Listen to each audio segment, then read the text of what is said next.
جس میں دودھ ہوتا ہے، جس میں سبزی ہوتی ہے، پروٹین ہوتی ہے، لیکن ان تمام چیزوں کا شاید غالب صاحب کو پتہ تھا کہ آگے بہت زیادہ مہنگائی ہونے والی ہے، کی رکاوٹیں ہوتی ہیں اور آپ کا مالی طور پہ آپ کے لیے راستے بند ہوتے ہیں۔ اس طرح آپ جیسے پیسے کی روانگی ہو، اس طرح کی کمی کوتاہی ہو تو زندگی مغرب کی نماز کے بعد آپ نے 2 بار 2 نفل پڑھنے ہیں آپ نے حاجت کے۔ اعوذ باللہ من الشیطان الرجیم، بسم اللہ الرحمن الرحیم۔ السلام علیکم، میں ہوں سعدیہ سہیل، آپ کی دوست، آپ کی ہمدرد۔ امید ہے آپ سب ٹھیک ٹھاک ہوں گے۔ موسم چینج ہو رہا ہے، ذرا بہتر کپڑے، گرم کپڑے نکال لیں، شام میں ایک دم سے خنکی ہونا شروع ہو گئی ہے۔ اپنی صحت کا بہت خیال رکھیں۔ اور دوسرا یہ کہ ایک بہت مشہور شعر ہے غالب کا کہ مفلسی اگر نہ ہو تو غالب، تندرستی 1000 نعمت ہے۔ مطلب تندرستی کو 1000 نعمت ڈکلیئر کیا ہے، لیکن کہا ہے مفلسی اگر نہ ہو تو غالب۔ مفلسی غربت، غریبی، پیسوں کا نہ ہونا، معاشی بدحالی، کہ تندرستی جو اللہ کی سب سے بڑی نعمت ہے، اس کے حصول کے لیے بھی، کیونکہ جب آپ کے پاس مال، پیسہ، دولت، آپ کو ایک اچھی خوراک کی ضرورت ہوتی ہے، اس خوراک کے لیے آپ کو پیسوں کی ضرورت ہے، ایک صاف ستھرے ماحول کی ضرورت ہوتی ہے، اس کے لیے بھی آپ کو پیسے درکار ہیں، اور آپ کو ایک صاف ستھری مطلب جس میں آپ کی ہیلتھ ٹیک کیئر ہو، ہاسپٹل جا سکیں، بیماریوں کے لیے آپ اپنا فالو اپ کر سکیں، اللہ نہ کرے کوئی طبیعت خراب ہو تو ڈاکٹر کے پاس جا سکیں، اس تمام قسم کے معاملات، ایک اچھی خوراک کھا سکیں، اچھی اور متوازن خوراک جس میں فروٹس ہوتے ہیں، جس میں دودھ ہوتا ہے، جس میں سبزی ہوتی ہے، پروٹین ہوتی ہے، لیکن ان تمام چیزوں کا شاید غالب صاحب کو پتہ تھا کہ آگے بہت زیادہ مہنگائی ہونے والی ہے اور لوگ یہ چیزیں نہیں کھا سکیں گے، تو اس لیے انہوں نے کہا کہ مفلسی اگر نہ ہو تو غالب، تندرستی 1000 نعمت ہے۔ اگر مفلسی ہے تو پھر تندرستی کا حصول اتنا آسان نہیں ہوتا، لیکن میرا رب بڑا برکتوں والا، بڑی رحمتوں والا ہے، اور اپنے بندوں پہ بہانے سے اپنا کرم کرتا ہے، نظر کرم رکھتا ہے۔ سمندر کی تہہ میں ایک سیپ میں بیٹھا ہوا کیڑا بھی، اس کو بھی اللہ اور میرا رب جو ہے اس کو اس کی خوراک پہنچاتا ہے۔ ہم میں سے بہت کم ایک طبقہ ہے جسے ہم کہتے ہیں نا پریولیجڈ کا لوگ، جنہیں اللہ کی ہر نعمت میسر ہے، تو لیکن ہم جیسے میں خود کو متوسط طبقے میں کنسیڈر کرتی ہوں۔ ہم لوگ سیلری بیسڈ لوگ ہیں، کوئی بہت زیادہ جائیدادیں وہ چیز نہیں، بس عزت سے زندگی گزارنا،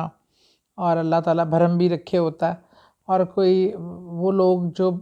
بیچارے زندگی بہت مشکل سے گزار رہے ہوتے ہیں۔ بہرحال اچھی زندگی گزارنا اور زندگی کی آسائشوں کا سب کی خواہش بھی ہوتی ہے اور حق بھی ہوتا ہے۔ بعض لوگ کہتے ہیں نا، اگر آپ کو محنت کے عوض دولت ملتی تو مزدور سے زیادہ محنت کوئی نہیں کرتا، تو مزدور سب سے زیادہ دولت مند ہوتا۔ یہاں کچھ نصیبوں کے کام ہوتے ہیں، کچھ بس قسمت چل گئی تو چل گئی، کوئی کاروبار اس طرح ہو گیا تو ہو گیا، اس طرح کے بہت سارے معاملات ہوتے ہیں۔ بہرحال معاشی طور پہ مضبوط ہونا، معاشی طور پہ انڈیپینڈنٹ ہونا ہر شخص کی خواہش ہے اور حق بھی ہے۔ اس کے لیے آج جو میں وظیفہ لائی ہوں وہ اسی مسئلے کو ایڈریس کرتا ہے۔ جو لوگ بہت شدید قسم کے معاشی مشکلات میں ہوں، کاروبار نہ چل رہا ہو، آج کل حسد، جلن، جادو ٹونا بھی لوگ بہت کرتے ہیں، اور اس طرح کے دیگر مسائل سے سم ٹائم برکت نہیں ہوتی، رکاوٹیں ہوتی ہیں، اور آپ کا مالی طور پہ آپ کے لیے راستے بند ہوتے ہیں۔ اس طرح آپ جیسے پیسے کی روانگی ہو، اس طرح کی کمی کوتاہی ہو تو زندگی میں کافی مشکلات آتی ہیں۔ آج میں آپ کو وہی عمل بتانے لگی ہوں جس سے انشاءاللہ تعالی نہ صرف یہ مالی مشکلات، رکاوٹیں، جادو ٹونے، ان تمام چیزوں کا اثر ختم ہوگا،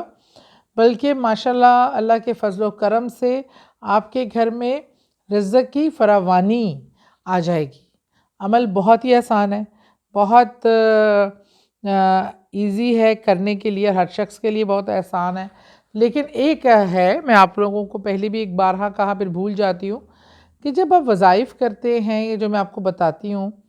اس کا ایک چھوٹی سی فارمیلٹی ہوتی ہے۔ کسی بھی وظیفے کو کرنے سے پہلے اس کا تھوڑا سا ہدیہ آپ دے دیا کریں، جو آپ صاحب آپ کی مطلب آپ دے سکتے ہیں آسانی سے۔ 10 روپے سے لے کے 10 کروڑ بھی ہو سکتے ہیں، لیکن آپ 10 روپے دے دیں، اللہ کے نام پہ 50 روپے دے دیں، 100 روپے دے دیں۔ کوئی بھی وظیفہ شروع کرنے سے پہلے وہ اس وظیفے کا ہدیہ ہوتا ہے۔ آپ کو پتہ ہے عام طور پہ عامل یہ وہ جو لوگ بتاتے ہیں وہ آپ پیسے لیتے ہیں، اس چیز کے ہدیہ لیتے ہیں۔ اس کی وجہ یہ ہوتی ہے، وہ کہتے ہیں مختلف عوامل کے مختلف وظائف ہوتے ہیں اور ان کے ہدیے ہوتے ہیں، لوگ دیتے نہیں ہیں، تو جب وہ آپ وظیفہ کرتے ہیں تو اس کے اثرات بتانے والے پہ آتے ہیں، اس لیے ضرور تھوڑا سا ہدیہ کر دیا کریں۔ ہدیہ کرنے کے بعد آپ نے مغرب کی نماز کے بعد آپ نے 2 بار 2 نفل پڑھنے ہیں آپ نے حاجت کے، اور آپ نے اول و آخر درود پاک پڑھ کر آپ نے 51 بار 51 بار آپ نے آیت الکرسی پڑھنی ہے، انتہائی فوکس کے ساتھ، خشوع و خضوع کے ساتھ، اور اپنی نیت کو اس نیت کو رکھتے ہوئے کہ اللہ مجھے معاشی مسائل سے نکال، میرے معاشی مسائل دور فرما، اور مجھے بہترین رزق عطا فرما۔ اور اس کے لیے آپ نے یہ 51 ٹائم پڑھ کر خود پہ اچھے سے دم کرنا ہے، خود پہ پھونک مارنی ہے، اور پھونک مار کے پانی بھی پی لینا ہے، اور اس کے بعد گڑ گڑا کے اللہ کے حضور اپنے معاشی مسائل کے لیے، معاشی استحکام کے لیے،